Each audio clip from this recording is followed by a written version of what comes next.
ವಿಜಯನಗರ ಜಿಲ್ಲೆಯ ಕೂಡ್ಲಿಗಿ ತಾಲೂಕು ಆಡಳಿತ ಸೌಧದಲ್ಲಿ ಕೆಲ ಪಾಖಂಡಿ ಬಕೆಟ್ ಮೀಡಿಯೇಟರ್ಸ್ಗಳಿಂದಾಗಿ ಮಿತಿ ಮೀರಿದ ಮಧ್ಯವರ್ತಿಗಳ ಹಾವಳಿಯಿಂದಾಗಿ ತಾಲೂಕು ಆಡಳಿತ ಸೌಧದ ಘನತೆಗೆ ಧಕ್ಕೆ ಆಗ್ತಾ ಇದೆ ಎನ್ನುವಂಥ ಆರೋಪವನ್ನು ಪ್ರಜ್ಞಾವಂತರು ಮಾಡಿದ್ದಾರೆ. ಮಧ್ಯವರ್ತಿಗಳು ಅನರ್ಹರಿಂದ ಅಧಿಕ ಹಣವನ್ನು ಪಡೆದು ಕೆಲ ಪ್ರಮಾಣ ಪತ್ರಗಳನ್ನು ಸುಗಮವಾಗಿ ಮಾಡಿಸಿಕೊಡ್ತಿದ್ದಾರೆ ಎನ್ನುವಂತಹ ಆರೋಪವನ್ನು ಕೆಲ ಸಂಘಟನೆಗಳು ಮಾಡ್ತಾ ಇವೆ.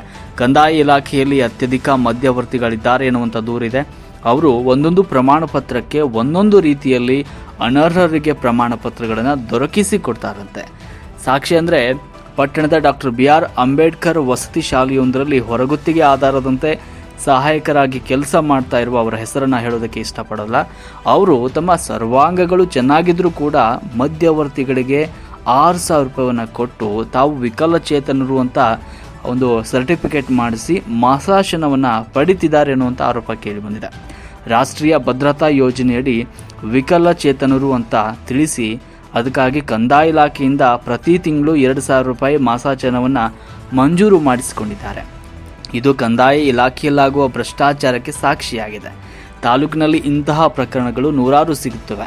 ಇದೆಲ್ಲ ಮಧ್ಯವರ್ತಿಗಳ ಕೈ ಚಳಕ ಮತ್ತು ಭ್ರಷ್ಟ ಅಧಿಕಾರಿಗಳ ಕರ ಮತ್ತು ಮೇಲ್ನೋಟಕ್ಕೆ ಕಾಣು ಬರ್ತಾ ಇದೆ. ಇಂತಹ ವಿಕಲಚೇತನರನ್ನು ವಸತಿ ಶಾಲೆಯ ಅಧಿಕಾರಿಗಳು ಹಾಗೂ ಸಿಬ್ಬಂದಿಗಳು ಅದು ಹೇಗೆ ಕೆಲಸವನ್ನು ಮಾಡಿಸ್ಕೊಳ್ತಿದ್ದಾರೋ ಆ ದೇವರೇ ಬಲ್ಲ.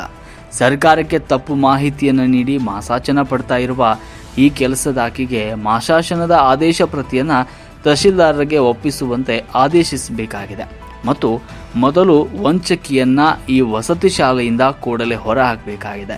ವಂಚಕಿಗೆ ತಕ್ಕ ಶಿಕ್ಷೆ ಹಾಗೂ ದಂಡ ವಿಧಿಸಬೇಕಾಗಿದ್ದು, ನಿರ್ಲಕ್ಷ್ಯ ತೋರಿದ್ದಲ್ಲಿ ವಂಚಕಿಯ ನಡೆಗೆ ಪ್ರಾಂಶುಪಾಲರು ಕೂಡ ಕುಮ್ಮಕ್ಕು ಕೊಟ್ಟಂತಾಗುತ್ತೆ. ಇನ್ನು 5ರಿಂದ 10 ಸಾವಿರಕ್ಕೆ ಅನರ್ಹರಿಗೆ ಪ್ರಮಾಣ ಪತ್ರವನ್ನು ಇಲ್ಲಿ ಮಾಡಿಸಿಕೊಡಲಾಗ್ತಾ ಇದೆ ಅನ್ನುವಂಥ ಆರೋಪ ಕೇಳಿ ಬಂದಿದೆ. ಇನ್ನು ತುರ್ತಾಗಿ ಅಥವಾ ಅನರ್ಹರಿಗೆ ಜಾತಿ ಪ್ರಮಾಣ ಪತ್ರ ಮಾಡಿಸಿಕೊಡೋಕೆ ತಲಾ ಒಂದೊಂದು ದರ ಇದೆ. ಆಪ್ತರು ಇದನ್ನು ಸ್ವತಃ ಮಧ್ಯವರ್ತಿಗಳ ಆಪ್ತರೇ ಬಾಯ್ಬಿಟ್ಟಿದ್ದಾರೆ. ಜಾತಿ ಪ್ರಮಾಣ ಪತ್ರಕ್ಕೆ 300ರಿಂದ 500 ರೂಪಾಯಿ ಬೇಕಂತೆ. ಅನರ್ಹರಿಗೆ ತುರ್ತಾಗಿ ವಿವಿಧ ಪ್ರಮಾಣ ಪತ್ರವನ್ನು ಕೊಡಿಸೋದಕ್ಕೆ 5ರಿಂದ 10 ಸಾವಿರ ರೂಪಾಯಿ ಪಡಿತಾರೆ. ಜೊತೆಗೆ ಪಡಿತರ ಚೀಟಿಗೆ 3ರಿಂದ 5 ಸಾವಿರ ರೂಪಾಯಿವರೆಗೂ ತಗೊಳ್ತಾರಂತೆ. ಇನ್ನು ಇವೆಲ್ಲ ಹೋಟೆಲ್ ದರದಲ್ಲಿ ಹೋಟೆಲ್ನಲ್ಲಿ ಯಾವ ಥರ ಪಟ್ಟಿ ದರದ ಪಟ್ಟಿಯನ್ನು ನಿಗದಿ ಮಾಡ್ತಾರೋ, ಆದರೆ ಇಲ್ಲಿ ಅದು ಇಲ್ಲ, ಬೇಕಾಬಿಟ್ಟಿಯಾಗಿ ಹಣವನ್ನು ಇಲ್ಲಿ ಜಿಗಣೆ ಸೊಳ್ಳೆಗಳಂತೆ ರಕ್ತಗಳು ಯಾವ ಥರ ಹೀರ್ಕೊಳ್ತಾವಲ್ಲ ಆ ಥರ ಇವರು ಮಧ್ಯವರ್ತಿಗಳು ಜನರಿಂದ ಹಣವನ್ನು ಹೀರ್ತಾ ಇದ್ದಾರೆ. ಇನ್ನು ತಹಶೀಲ್ದಾರರು ಇದರ ಬಗ್ಗೆ ಪರಾಮರ್ಶಿಸಿ ಮಧ್ಯವರ್ತಿಗಳನ್ನು ಪತ್ತೆ ಹಚ್ಚಬೇಕು. ಅವರನ್ನು ಕಾಯಮಾಗಿ ಇಲಾಖೆ ಕಚೇರಿಗಳಿಂದ ತೊಲಗಿಸಿ ಕ್ರಮವನ್ನು ಜರುಗಿಸಬೇಕಾಗಿದೆ. ಬೆರಳೆಣಿಕೆಯ ಭ್ರಷ್ಟರಿಂದಾಗಿ, ಹಲವು ಮಧ್ಯವರ್ತಿಗಳಿಂದಾಗಿ ದಕ್ಷ ಇಲಾಖಾ ಅಧಿಕಾರಿಗಳಿಗೆ ಹಾಗೂ ಸಮಾಜ ಸೇವಕರಿಗೆ ಗೌರವವೇ ಇಲ್ಲದಂತಾಗಿದೆ ಅಂತ ಸಾರ್ವಜನಿಕರು ಬೇಸರವನ್ನು ವ್ಯಕ್ತಪಡಿಸಿದ್ದಾರೆ.